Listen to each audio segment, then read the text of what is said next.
আসসালামাইকুম, একটা রেসিপি নিয়ে চলে এসেছি। এখানে কাঠিয়া ভাজা করে দেখাবো। তার জন্য 1 কাপ বেসন নিয়েছি। এখানে বেসনটা দিয়ে দিলাম, 1 কাপ বেসন। জিরা অল্প দিয়ে দিচ্ছি, এখানে কালো জিরা লাগবে অল্প দিয়ে। বেসনের জন্য 1/2 কাপ পানি নিয়েছি এখানে। আর এখানে 1/2 কাপ মতন রিফাইন তেলটা লাগবে, সাদা তেলটা আমি দিয়ে দিচ্ছি এখানে 1/2 কাপের মতন। অল্প বেকিং সোডা দিয়ে এইভাবে মাখতে থাকবো।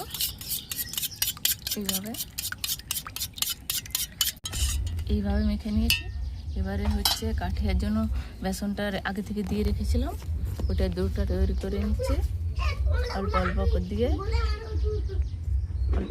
দিয়ে এভাবে ডোটা তৈরি করে নেব। হয়ে গেছে ডোটা, আর একটু ভালো করে মেখে নেব। এইভাবে ফেটে নিতে হবে, তাহলে খুব সুন্দর কাঠিয়াটা হবে। খুব সুন্দর করে মাখা হয়ে গেছে। এইবার ওর জন্য একটা বোতল লাগবে, বোতলটা আমি কানা করে নিচ্ছি। কাঠিয়া ভাজার জন্য এই যে বোতল একটা নিয়ে নিয়েছি, এর মুখটাই সিদ্ধ করে নেব। বোতলের মুখটাই এইভাবে একটু আগুন দিয়ে তাপিয়ে নিতে হবে। আগুন দিয়ে গরম করে দিয়ে সিদ্ধ করতে খুব ভালো হবে। এবার দিয়ে দিচ্ছি মাঝখান থেকে।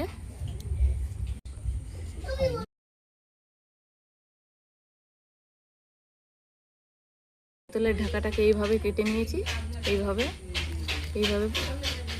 দেখুন, এইবারে এর সঙ্গে সেই বেটারটা তৈরি করেছিল, এটা আমি এর ভিতর ভরে নেব।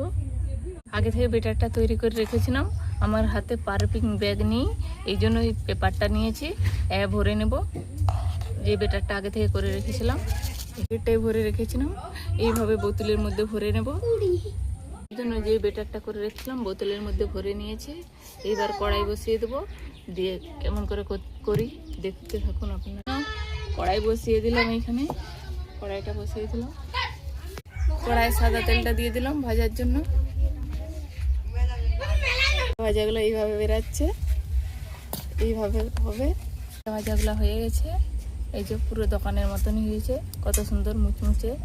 এইভাবে একটু ভেঙে নিচ্ছি, পুরো তাহলে দোকানের মতনই দেখাবে। এইভাবে কাঠিয়া ভাজাগুলো খুব সুন্দর হয়েছে।